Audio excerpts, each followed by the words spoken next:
ছেলেরা ভালোবাসার কি বোঝে? সত্যিই তো।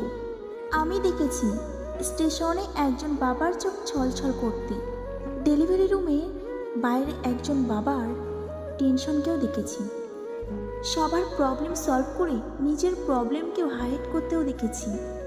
কোনো মেয়েকে দেখেছো একটা বেকার ছেলে দায়িত্ব নিতে? কিন্তু একটা ছেলেকে সেই দায়িত্ব নিতে দেখেছি। সেভলি একটা মেয়েকে ঘরে পৌঁছে দিতেও দেখেছি। বোনের বিয়ের জন্য তার একজন ভাইকে তার একটা ফেভারিট বাইককেও স্যাক্রিফাইস করতেও দেখেছি। পুরনো স্কুটারটাকেও 25 বছর চালাতে দেখেছি, কারণ সে একটা স্কুটারকে তার ফ্যামিলি মনে করে। সত্যি, ছেলেরা ভালোবাসার কি বোঝে? ফুল কিনে সারপ্রাইজ দিয়েছে, তো ছোট ছোট শখ পূরণ করেছে, যে অন্ধকারে তোমার হাত ধরেছে। হোয়াট অ্যাবাউট সেই সমস্ত পুরুষ যারা নিজের লাইফকে স্যাক্রিফাইস করে তোমার ড্রিম পূরণ করেছে? একটা মেয়ে যখন চাকরি পায় সে তখন ভাবে একা থাকবো, ইন্ডিপেন্ডেন্ট থাকবো।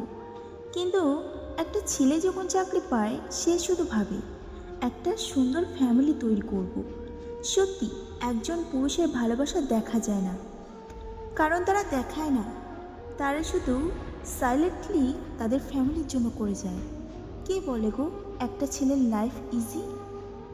তাকে সবসময় তার চাকরি বা তার ব্যাংক ব্যালেন্স নিয়ে জাজ করা হয়। পরিবারের দায়িত্ব পালন করার জন্য নিজের স্বপ্নটাকেও স্যাক্রিফাইস করতে হয়েছে একজন পুরুষকে। সারা জীবন ছেলে মেয়ের জন্য নিজের সাধ্যের বাইরে গিয়েও সব কিছু করার পরেও একজন বাবাকে শুনতে হয়, কি করেছো আমার জন্য, কি করেছো তুমি আমার জন্য? কিন্তু একটা কথা বলো, যতটুকুই বা সে তোমার জন্য করেছে অতটুকুই বা তোমার জন্য কে করতো? এই দুনিয়ায় কে কার জন্য কী করে নিঃস্বার্থভাবে একজন ছেলেই করতে পারে, যারাই সংসারে বোঝা নিয়ে চলে। সত্যি, একজন পুরুষের স্যাক্রিফাইসের কথা কতজনই বা বলে।